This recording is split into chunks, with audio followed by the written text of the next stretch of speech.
Hi friends, today I'll be sharing with you a very interesting dish. I made grilled fish and cheesy yam balls. After eating this dish, you'll be dancing like I'm dancing right now, like this glorious dance after eating a nutritious dish. So sit tight, enjoy me making this dish, and please tell me you're gonna try it out.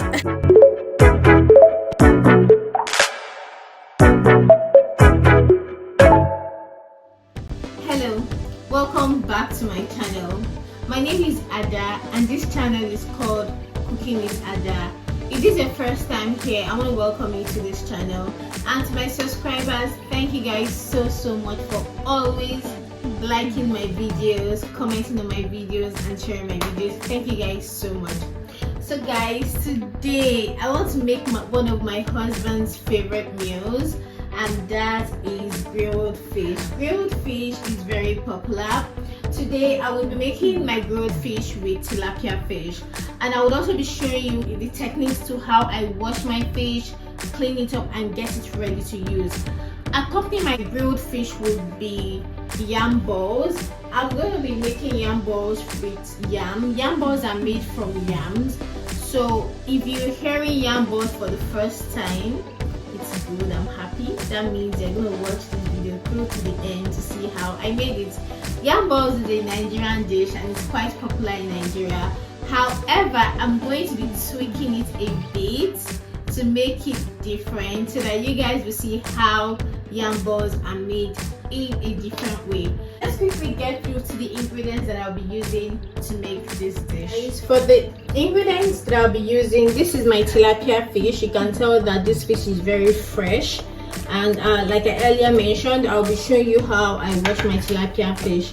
So these are the seasonings that I'll be using to make my tilapia fish.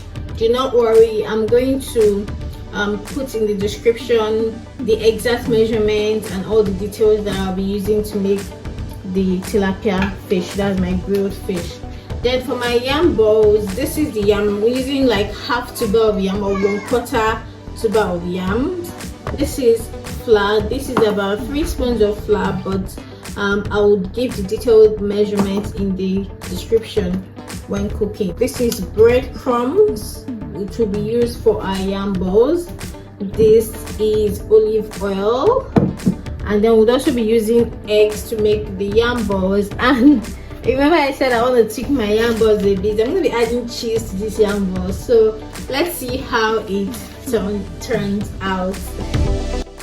I will start off by making my pepper sauce, which I would use paprika pepper, onions and garlic. I'm gonna be roasting this in the oven for about 1 hour using the grill settings in my oven and bake at 150 degrees. Once it's in the oven cooking, I would go ahead to wash my fish. So basically I got this fish from the African markets here, but if you're in Lagos or Nigeria, you can easily find your fish in your local market. So luckily for me here, the fish has already been washed. Usually you can see that the inside of the fish, like the tummy and all of that, will be in this section, but it has already been removed, so thankfully. But if you're washing your fish for the first time, please take note that you'd have to remove the stomach of the fish, which is at that area. Then the next step is to remove the gills of the fish. The gills of the fish, it's not good, you shouldn't eat it, so I typically remove this when I'm washing my fish, and it's quite difficult, so you need to be patient and put in a lot of strength to remove it when you're washing. If you're like me that eats head of fish, you know that this step is very important, so please remove that while washing your fish. If you're watching this video up until now, please give this video a thumbs up and hit that subscription button to subscribe to my channel so that I can get a notification anytime I post a new cooking video. This will encourage me to make more videos for you, and then I'll know that you're enjoying this kind of content. Right now you can see how I'm trying to ensure that I cut out all these parts of the fish. Of course, it's not really necessary to do so, but if you just want to make sure that your fish is clean, you can go ahead and cut it. The next step I'll be doing is to wash my fish with lemon. I'm using half a lemon to wash my fish because I want to remove the odor of the fish from the fish. I know, right? I'm eating fish, so I should be able to take the odor, but sometimes that excess smelly fish odor, I don't really like it, and sometimes it can get too offensive. But when you use a lemon to wash it, it just reduces that odor and makes your fish smell all lemony day. lemon, yeah, makes your fish smell lemonish, yeah, if there's a word like that. So once I'm done washing my fish, I'm gonna start with the paste that I'll be using to make my grilled fish. So follow through. I have listed all the ingredients out on the screen, all the seasonings I'll be using with the exact measurements. So just follow through and let me know if there's any step you'd want me to explain. Gracias.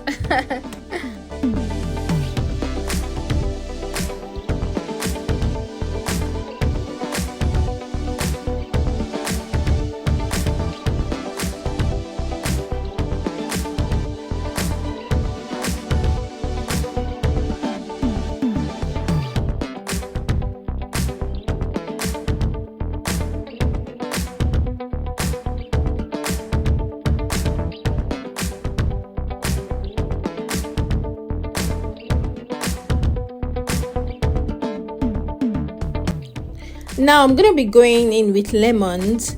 I initially washed the fish with lemons, which kind of gave the fish a little bit of lemon flavor, but adding lemon to the seasonings that I'll be using on this fish would add more lemon flavor to this fish and take your grilled fish to a whole new level. So I'll go in with a little bit of curry and garlic powder for that extra garlic flavor. Then I'll give it a very good stir, and of course I'm going to ensure that every last lemon juice is squeezed out from my lemons, because I'm using only half lemons for this. And once I'm done ensuring that my seasoning paste is well mixed, I will go ahead to make an incision on my fish. So I'm doing this incision on this fish because you'd want the inside of the fish to cook as well as all the seasoning to go into the fish, right? Sometimes I know there are some fishes you eat that only the top part will be tasty but the inside will not be tasty. But if you do this, even the inside of the fish would be tasty as well. So ensure that you use a pastry brush. If you do not have a pastry brush, you can use your hands to massage the seasoning all around the fish, because you'd want the seasoning to go into the fish, all areas of the fish, the back, the head, where you've made the incision. Just try as much as possible. And then I'll be using a foil paper. Once you're done on one side, you flip the other side on top of the foil paper and then coat the other side. Now you are doing this because on the foil paper, because when you grill your fish and you'd want to turn it, you're not going to turn it with your hand. You're going to turn the foil paper. That way your fish is in the same position and your fish is cooking well without breaking. I'll be baking this fish in the oven at 180 degrees Celsius for 1 hour on both sides. So one side for 1 hour and the other side for 1 hour, making 2 hours in total. Now my pepper is ready. My pepper is ready to be blended. So while I bring that out, I'll put my fish inside the oven. And as I allow my pepper to cool, I'll go ahead to boil my yam. For the yam balls, I cut this yam into cubes so that it will be very easy and fast to boil and also easy to mash, because we're going to be mashing the yam for the yam balls. So I'll go ahead to leave the yam to cook for about 20 minutes. While that is cooking, I'll blend my pepper mix. I'll just blend it with a little bit of water. You can see how well roasted my pepper and onions is.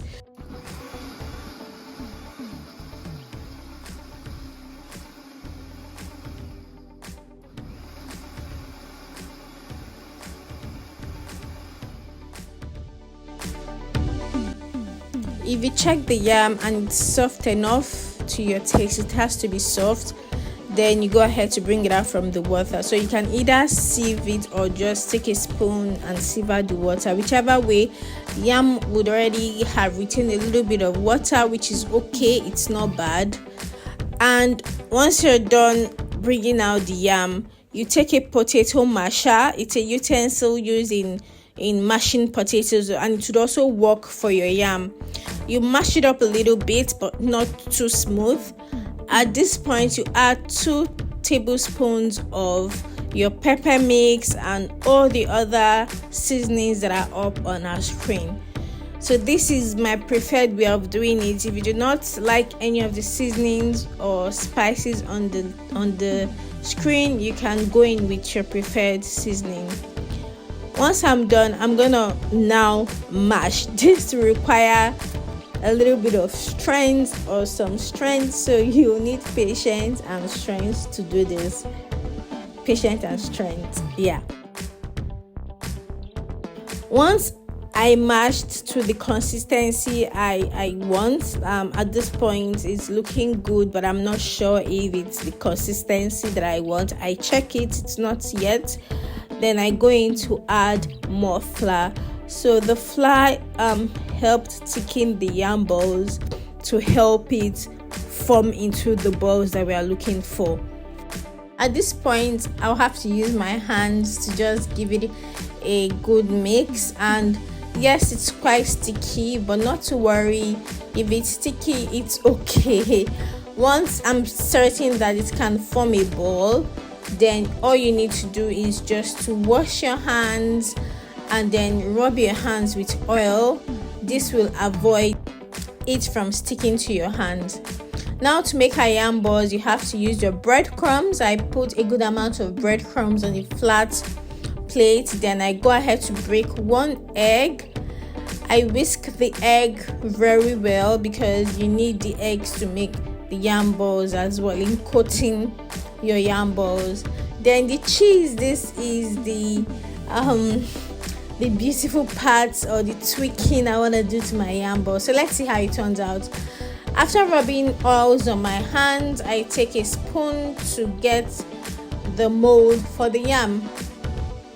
Then I make a hole in the middle of the yam and then put a little bit of mozzarella cheese in the middle, just a little bit.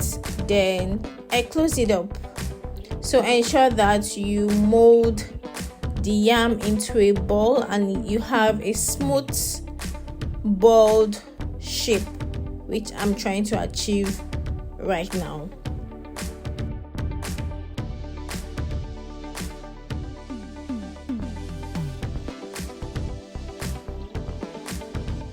I will dip the molded yam balls into the eggs.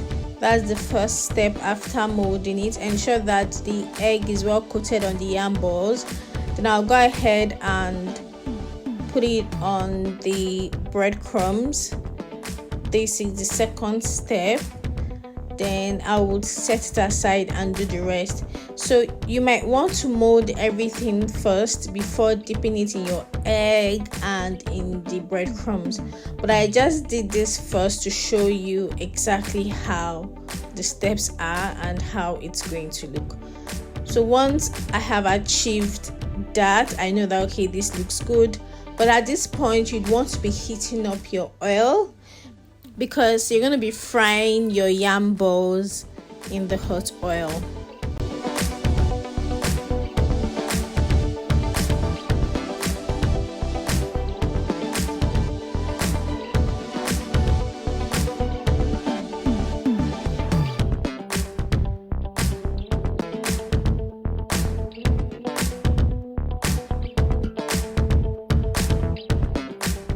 Now the oil is hot. I'll just go in by putting my yam balls in the oil one after the other. You can decide to do a deep fry or a shallow fry. If you're doing a shallow fry, you know that once one side is fried, you'd have to turn it to the other side. But if you're doing a deep fry, then there's no need to turn it. So because I'm doing a shallow fry, I'm turning my yam balls once one side is fried with a fork. So I'm actually not doing a deep fry because once I'm done with the oil, I'm not gonna really use it again, so I don't want to waste so much oil. So that's why I'm doing a shallow fry. Once your yam balls is fried, it will look golden brown, and this means it looks good. If you're looking for a darker look, you might just decide to leave it on the side. To make my pepper sauce, I'll add oil, then I'll go with my pepper mix and allow it to fry for about 10 minutes before adding all the seasonings I'll be using. Apparently at this point I had stopped filming and I didn't realize that. However, I'll be sharing with you all the seasoning I used to make this in the description box. Now my fish is ready. I'm super excited to plate this, and this is how I plated this dish. It is so yummy. We enjoyed it and my husband loved it. Thank you for watching this video through to the end. I hope you'll be trying out this dish. Please let me know in the comment section. Thank you once again, and please share this video, like this video, and subscribe to my channel. Till I see you in my next video. Cheers. Bye.